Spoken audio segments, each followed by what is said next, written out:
ಏನು ಕೆಲಸ ಮಾಡ್ತೀವಿ ಏನು? ಅವ್ರ ಹೆಸರು ಮಂಜು ಪ್ರಕಾಶ್, ನನ್ನ ಆತ್ಮೀಯ ಸ್ನೇಹಿತ. ಇಲ್ಲೇ ಬನ್ನವಾಡದಲ್ಲಿರೋದು.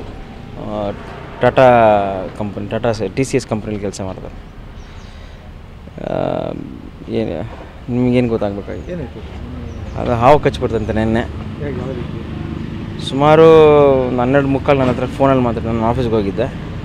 ನನ್ನ ಹತ್ರ ಒಂದು 12:30 ಫೋನ್ ಮಾತಾಡಿದ್ದ. ಮನೆಗೆ ಹೋಗ್ತಾಯಿದ್ದೀನಿ ಅಂದ್ಬಿಟ್ಟು. ಮನೆಗೆ ಹೋದ್ಮೇಲೆ ತಿರ್ಗಾ ವಾಪಸ್ 12:45 ಫೋನ್ ಮಾಡಿಬಿಟ್ಟು ಏನೊಂದು ಕೆಲಸ ಹೇಳಿದೆ, ಅದು ಆಯ್ತು ಕಣೋ ನೀನು ಅಂತ ಹೇಳ. ಅವ್ರ ತಾಯಿಗೆ ಜ್ಯೂಸ್ ತಂದು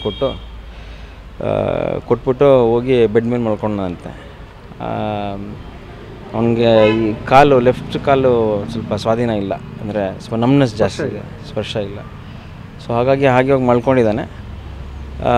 ಆಮೇಲೆ ಸುಮಾರು ಒಂದು 2:30 ಟೈಮ್ನಲ್ಲಿ ಅವ್ರ ಮನೆ ಕಟ್ಟಿಸ್ತಾಯಿದ್ದಾರೆ. ಅವ್ರ ಕೆಲಸಗಾರ ಬಂದ್ಬಿಟ್ಟು ಸೊ ಏನೋ ಮೆಟೀರಿಯಲ್ ಬೇಕಾಗಿತ್ತು ಅಂದ್ಬಿಟ್ಟು ಅವ್ರ ಮನೆಗೆ ಬಂದು ಕೇಳೋಕ್ಕಂತ ಬಂದಿದ್ದಾರೆ. ಆ ಹುಡುಗ ಚಪ್ಪಲಿನಲ್ಲಿ ಹಾವು ನೋಡ್ಬಿಟ್ಟು ಅವ್ರ ತಂದೆಗೆ ಹೇಳಿದ್ದಾನೆ. ಆವಾಗ ಅವ್ರಿಗೆ ಹಾವಿರೋ ವಿಚಾರ ಗೊತ್ತಾಯಿತು. ಇಮಿಡಿಯೇಟಾಗಿ ಅವ್ರ ಅಮ್ಮ ಹೋಗಿ ಅವನ್ನ ಎಬ್ಬಿಸೋಕ್ಕೆ ಟ್ರೈ ಮಾಡಿದ್ದಾರೆ. ಆಗ ಆ ಟೈಮ್ನಲ್ಲಿ ಅವನಿಗೆ ನೊರೆ ಎಲ್ಲ ಬಂದ್ಬಿಟ್ಟಿದೆ. ಅಲ್ಲಿಂದ ಯಾರೋ ಪೆದ್ದನ ಅವರು ಆಟೋನಲ್ಲಿ ವಿಜಯಶ್ರೀ ಕಳಿಸಿದ್ರಂತೆ. ಅಲ್ಲಿ ಅವರು ಅಡ್ಮಿಟ್ ಮಾಡ್ಕೊಂಡಿಲ್ಲ, ಅಲ್ಲೇ ಅವರು ಡೆತ್ ಆಗಿದೆ ಅಂತ ಅವ್ರು ಕನ್ಫರ್ಮ್ ಮಾಡಿದರು. ಬಟ್ ಅಡ್ಮಿಟ್ ಅವ್ರು ಮಾಡ್ಕೊಂಡಿಲ್ಲ, ಗೌರ್ಮೆಂಟ್ ಹಾಸ್ಪಿಟಲ್ ಕರ್ಕೊಂಡೋಗಿ ಅಂತ ಹೇಳೋದಂತೆ. ಪಾಪ ಆಸೆ ಇರುತ್ತಲ್ಲ, ಅವ್ರು ಹೋಪ್ ಇರುತ್ತಲ್ಲ, ಅವರು ಸ್ವಲ್ಪ ಅಲ್ಲಿ ಕೇಳ್ಕೊಂಡಿದ್ದೆ ಅಡ್ಮಿಟ್ ಮಾಡ್ಕೊಳ್ಳಿ ಏನಾರು ಮಾಡಿ ಅಂದ್ಬಿಟ್ಟು. ನಾವು ಅಲ್ಲಿಂದ ನಮ್ಗೆ ಗೊತ್ತಿಲ್ಲ, ನಾನು ಆಫೀಸಲ್ಲಿದ್ದೆ. ಸೊ ನಾವು ಬೇರೆ ಹಾಸ್ಪಿಟಲ್ ಕರ್ಕೊಂಡೋಗಿ ಅಂತ ನಾವು ಹೇಳಿದ್ವಿ. ಸೊ ಅವ್ರು ಫೋರ್ಟಿಸ್ ಬಂದು, ನಾನು ಅದೇ ಟೈಮ್ ಫೋರ್ಟಿಸ್ ಬಂದೆ. ಸೊ ಫೋರ್ಟಿಸ್ಗೆ ಒಂದು 3:30-4 ಗಂಟೆ ಟೈಮ್ ಹೋದ್ವಿ. ಅವರು ಹೋಗಿದ ತಕ್ಷಣ ಅವ್ರು ECG ಎಲ್ಲ ತೆಗೆದ್ರು, ಎಲ್ಲ ಫ್ಲ್ಯಾಟ್ ಲೈನ್ ಬಂದಿದ ತಕ್ಷಣ ಅವರು ಬ್ರಾಡ್ ಡೆಡ್ ಅಂತ ಕನ್ಫರ್ಮ್ ಮಾಡಿದ್ರು. ಅವ್ರೇನು ಮಾಡೋಕ್ಕಾಗಲ್ಲ ಅಂತ ಹೇಳಿದ್ರು.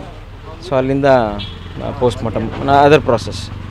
ಈಗ ಪ್ರತಿಯೊಂದು ಮನೆಯಲ್ಲೂ ಕೂಡ ಹೊರಗಡೆ ಚಪ್ಪಲಿ ಶೂಗಳನ್ನ ಬಿಟ್ಟಿರ್ತಾರೆ. ಮಕ್ಕಳದಾಗಲಿ ದೊಡ್ಡದಾಗಲಿ ಶಾಲಾ ಮಕ್ಕಳಿಗೆಲ್ಲ ಸಪೋಸ್ ಹಾವುಗಳು ಸೇರಿಕೊಳ್ತದೆ. ಈ ಥರ ಆಗಿರೋ ಘಟನೆ ಮತ್ತೆ ಮರುಕಳಿಸಬಾರ್ದು. ಏನು ಹೇಳ್ತೀರಿ ಜನಕ್ಕೆ? ಅಂದರೆ ಎಲ್ಲ ಮನೆ ಕ್ಲೀನಾಗಿ ಇಟ್ಕೊಳ್ಳಿ, ಚಪ್ಪಲಿ ಎಲ್ಲ ಸುಮ್ಮನೆ ಎಲ್ಲಂದ್ರಲ್ಲಿ ಬಿಡ್ಬೇಡಿ. ಎಸ್ಪೆಷಲಿ ಈ ಗ್ರೌಂಡ್ ಫ್ಲೋರು ಅದೆಲ್ಲ ಇದೆಯಲ್ಲ, ಗಿಡಗಳು ಅಕ್ಕಪಕ್ಕ ಜಾಸ್ತಿ ಗಿಡಗಳು ಬೆಳ್ಕೊಂಡಿದ್ರೆ ಸ್ವಲ್ಪ ಹುಷಾರಾಗಿ ಇದ್ಕೊಳ್ಳಿ. ಕ್ಲೀನಾಗಿ ಚಪ್ಪಲಿಯಲ್ಲಿ ನೋಡ್ಕೊಳ್ಳಿ. ಇದು ಅವನಿಗೆ ಗೊತ್ತಿಲ್ಲ, ನಮ್ಮ ಫ್ರೆಂಡ್ಗೆ ಗೊತ್ತಿಲ್ಲ ಚಪ್ಪಲಿಯಲ್ಲಿ ಹಾವಿರೋದು. ಅದನ್ನು ಹಾಕ್ಕೊಂಡು ಅವನು ಹೋಗಿ ಜ್ಯೂಸ್ ಎಲ್ಲ ತೊಗೊಂಡು ಬಂದು ತಿರ್ಗಾ ಸುಮಾರು ಒಂದು 3/4 ಗಂಟೆ ಆ ಚಪ್ಪಲಿ ಜೊತೆನೇ ಸ್ಪೆಂಡ್ ಮಾಡಿದ್ದಾನೆ.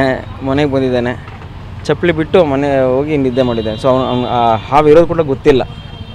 ಸೊ ಸ್ವಲ್ಪ ಹುಷಾರಾಗಿ ಎಲ್ಲ ಕ್ಲೀನಾಗಿ ಇಟ್ಕೊಳ್ಳಿ ವಾತಾವರಣನ. ಹೇಗೆ ಹಾಕೊಬಿಡ್ತಾರೆ ಮಕ್ಕಳಾಗಿರಲಿ ಇದಾಗಿರಲಿ ಶೂ. ಅದೇ ಸ್ವಲ್ಪ ಕ್ಲೀನಾಗಿ ಎಲ್ಲ ಒದರಿ ಇದು ಮಾಡಿ ಟ್ಯಾಪ್ ಮಾಡಿ ಆಮೇಲೆ ಹಾಕ್ಕೊಳ್ಳಿ.